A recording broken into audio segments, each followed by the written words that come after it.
मेरा नाम अमजद है और मैं कराची में एक डिस्ट्रीब्यूशन कंपनी का मालिक हूं। रात के करीब 2 बज रहे थे। ऑफिस का काम निपटाने के बाद मैं क्लिफ्टन अपने घर जा रहा था। मैंने हमेशा करसाज रोड को एक शांत और छोटा रास्ता माना है जो मुझे ट्रैफिक से बचाता है। उस वक्त एफएम रेडियो चल रहा था, लेकिन सिग्नल बार बार खराब हो रहा था। कभी आवाज साफ आती तो कभी अजीब सी घुंघरू जैसी आवाज आने लगती। मैंने रेडियो बंद कर दिया और खुद से कहा, शायद सिग्नल का मसला होगा। गाड़ी के शीशे से बाहर देखा तो सड़क सुनसान थी। सिर्फ चांद की हल्की रोशनी और हवा का धीमा शोर। करसाज रोड की यह तन्हाई मुझे हमेशा पसंद थी, लेकिन उस रात इसमें एक अजीब सा डर था। खुद को व्यस्त रखने के लिए मैंने पुरानी बातें सोचना शुरू कर दी। तभी अचानक मेरी गाड़ी की हेडलाइट्स बंद हो गईं। सड़क पर अब सिर्फ स्ट्रीट लाइट्स जल रही थीं, जो कभी बंद हो जाती और कभी चालू।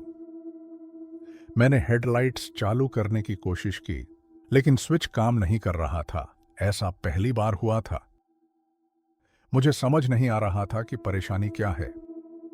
मैंने गाड़ी साइड में रोकी और बाहर निकलकर लाइट्स की वायरिंग चेक करने लगा। हवा अचानक तेज हो गई, जैसे किसी ने पास से गुजरते हुए मुझे छू लिया हो। लाइट्स की वायरिंग सही लग रही थी, लेकिन लाइट्स फिर भी काम नहीं कर रही थीं। मैं गाड़ी के पास खड़ा था, तभी मुझे एक अजीब सी आवाज सुनाई दी, जैसे कोई हवा में चीख रहा हो। मैंने चारों ओर देखा, लेकिन वहां कोई नहीं था। सड़क के आसपास सिर्फ अंधेरा था और मेरी गाड़ी के पीछे का इलाका बिल्कुल सुनसान लग रहा था। तभी मुझे एक और आवाज सुनाई दी, जैसे कोई चलकर मेरी गाड़ी के पास आ रहा हो।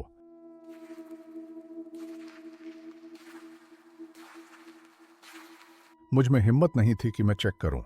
मैंने जल्दी से गाड़ी के अंदर वापस जाकर इंजन चालू करने की कोशिश की। इंजन ने अजीब सी आवाज की, लेकिन स्टार्ट नहीं हुआ।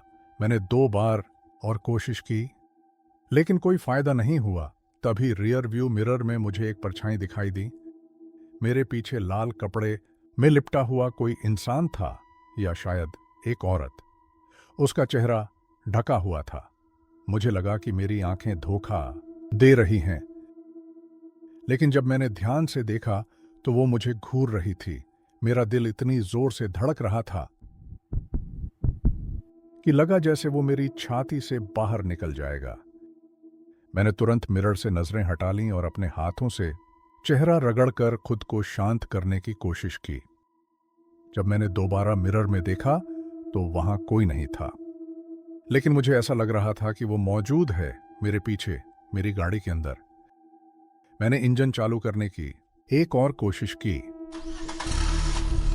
और इस बार गाड़ी स्टार्ट हो गई। मैंने राहत की सांस ली और एक्सीलरेटर दबा दिया, लेकिन मेरी हेडलाइट्स अब भी काम नहीं कर रही थीं और अब स्ट्रीट लाइट्स भी बंद हो गईं। मुझे सिर्फ अंधेरे में गाड़ी चलानी पड़ रही थी। गाड़ी चलाते हुए मुझे लग रहा था कि हर चीज बार बार हो रही है। सड़क का हर हिस्सा वैसा ही लग रहा था, जैसे मैं एक ही जगह पर फंसा हुआ हूं। हर तरफ अंधेरा था और सिर्फ चांद की रोशनी गाड़ी के शीशे पर दिख रही थी। तभी मुझे सामने वही औरत नजर आई। वो लाल कपड़ों में थी, बिल्कुल बेजान और चुप। उसका चेहरा साफ नहीं दिख रहा था, लेकिन वो धीरे धीरे मेरी गाड़ी की तरफ आ रही थी। मैंने स्पीड बढ़ाई, लेकिन वो औरत गाड़ी के सामने आ गई। मुझे जोर का धक्का महसूस हुआ, जैसे गाड़ी किसी से टकरा गई हो। मैंने ब्रेक लगाया और चारों तरफ देखा, लेकिन वहां कुछ नहीं था। न कोई औरत, न कोई निशान। लेकिन मुझे कार के बोनट से एक अजीब सी आवाज सुनाई दी, जैसे कोई वहां अपने हाथ रगड़ रहा हो। मुझे लगा कि मुझे बोनट चेक करना चाहिए, लेकिन जैसे ही मैंने अपनी सीट बेल्ट खोली, वो औरत बोनट पर खड़ी थी। उसकी सांसें इतनी तेज थीं कि लगा वो गाड़ी के अंदर घुसकर मुझे खत्म कर देगी। मेरा दिल जोर जोर से धड़क रहा था। समझ नहीं आ रहा था कि क्या करूं। वो औरत बोनट पर बैठी हुई थी, लेकिन उसका चेहरा अब भी साफ नहीं दिख रहा था। ऐसा लग रहा था कि वो मुझे घूर रही है, जैसे मेरी रूह तक देख रही हो। मैंने हिम्मत जुटाकर गाड़ी रिवर्स करने की कोशिश की, लेकिन गाड़ी अचानक बंद हो गई। हर तरफ खामोशी छा गई। वो खामोशी मुझे पागल कर रही थी। हर बार लगता था कि उसकी आवाज मेरे और करीब आ रही है। फिर अचानक वो आवाज बंद हो गई। मैंने धीरे से अपना सिर उठाया और विंडशील्ड से देखा। बोनट बिल्कुल खाली था। मैंने खुद से कहा, शायद ये मेरा भ्रम था। लेकिन मेरे अंदर अजीब सा डर था, जैसे कुछ गलत होने वाला है। मैंने फिर से गाड़ी स्टार्ट की और इस बार इंजन चालू हो गया। मैंने एक्सीलरेटर दबाया और सड़क पर आगे बढ़ने लगा। लेकिन सड़क अब अलग लग रही थी। जो सीधी और जानी पहचानी सड़क थी, वो अब घुमावदार और अजीब हो गई थी। एफएम रेडियो अचानक खुद ब खुद ऑन हो गया और उसमें एक अजीब सी आवाज सुनाई देने लगी।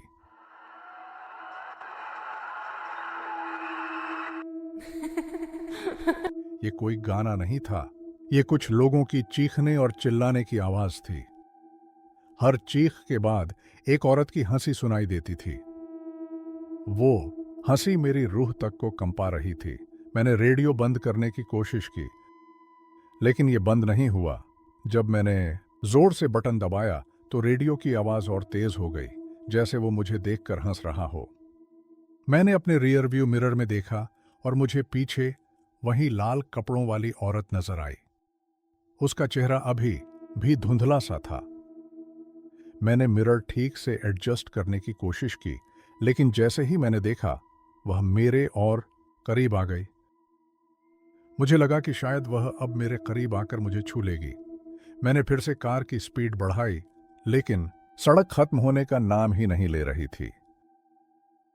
हर तरफ एक ही नजारा था, अंधेरा और वही औरत। अचानक मुझे लगा कि वह औरत मेरी कार के अंदर घुस गई है।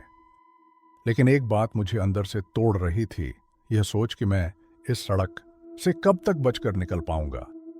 एक बार फिर गाड़ी चलते चलते बंद हो गई। मैंने बाहर देखा। पीछे कुछ नहीं था, न ही सामने। सब कुछ खामोश था, लेकिन एक अजीब सी मिट्टी और खून की मिली जुली महक थी। मैंने अपनी सारी हिम्मत जुटाई और फिर से कार में बैठ गया। जैसे ही मैंने इग्निशन ऑन किया, मेरे सामने विंडशील्ड पर वही औरत थी। मैंने जोर से चिल्लाया और पीछे मुड़कर देखा, लेकिन वहां कुछ नहीं था। मेरा दिल इतनी तेजी से धड़क रहा था कि लगा जैसे अब मुझे हार्ट अटैक हो जाएगा। मैंने फिर से इग्निशन ऑन किया और इस बार कार तेजी से चलने लगी। तभी दूर से मुझे एक लाइट दिखाई दी, जैसे कोई और कार आ रही हो। मेरे अंदर एक उम्मीद जागी कि शायद कोई मदद करेगा। मैंने अपने हाथ हिलाकर उस कार को सिग्नल दिया, लेकिन वह कार सीधा मेरी कार के अंदर से गुजर गई। लेकिन ड्राइवर की सीट बिल्कुल खाली थी। मेरी आंखें उस कार को देखती ही रह गईं। मैंने खुद से कहा, नहीं, मुझे इस सब से लड़ना होगा। कार की स्पीड बढ़ाने के बावजूद मेरी हिम्मत टूट रही थी। मुझे लग रहा था कि हर चीज मेरे आसपास बंद होती जा रही है। तभी साइड व्यू मिरर में वही औरत फिर से नजर आई। अब वह मेरी कार के साथ साथ दौड़ रही थी।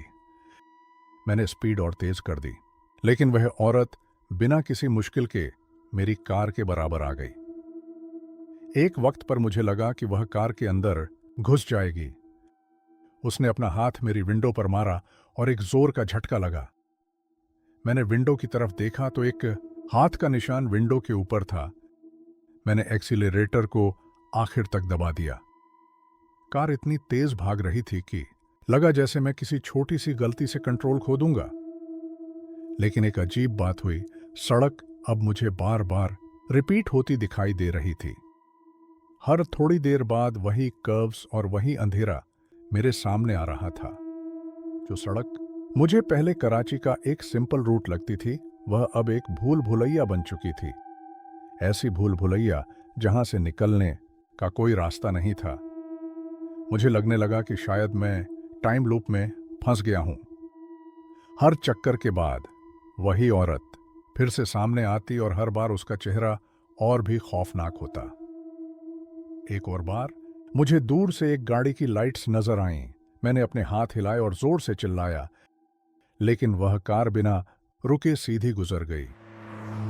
उस गाड़ी के अंदर बैठे लोग मुझे देख नहीं रहे थे, जैसे मैं उनके लिए मौजूद ही नहीं था। मुझे समझ आ गया कि मैं एक ऐसी डायमेंशन में फंस गया हूं जहां कोई मुझे देख नहीं सकता। मैंने खुद से कहा, अगर मैं जल्दी यहां से नहीं निकला तो शायद जिंदा नहीं रहूंगा। मैंने बिना देरी किए एक्सीलरेटर दबा दिया और कार को फुल स्पीड पर ले गया। जब मैं कार चलाने लगा तो सड़क अब और भी अजीब लगने लगी। हर मोड़ पर मुझे लगता था कि अब कोई चीज सामने आएगी और मुझे रोक लेगी। तभी मुझे सामने एक ब्रिज दिखाई दिया। मुझे लगा कि शायद यह ब्रिज इस कर्ज से निकलने का रास्ता हो। मैंने कार उस ब्रिज की तरफ मोड़ दी, लेकिन जैसे ही कार ब्रिज पर चढ़ी, मुझे लगा कि ब्रिज के नीचे से चीखने की आवाजें आ रही हैं। हर चीख के साथ मेरा डर बढ़ता जा रहा था। ब्रिज के बीच में अचानक मेरे सामने वही लाल कपड़ों वाली औरत फिर से आ गई और गाड़ी मेरी दोबारा बंद हो गई। लेकिन इस बार उसके चेहरे पर एक घूंघट था। उसने अपना हाथ मेरी तरफ बढ़ाया और जोर से चीखी,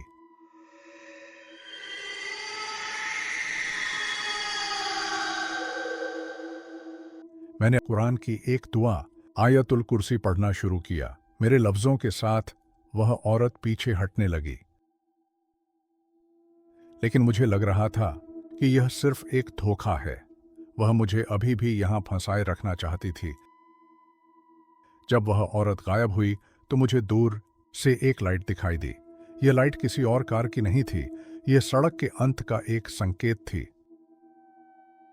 मैंने जल्दी से इग्निशन को दोबारा ऑन किया और कार स्टार्ट कर दी। मैंने कार को फुल स्पीड पर लगाया और उस लाइट की तरफ भाग गया।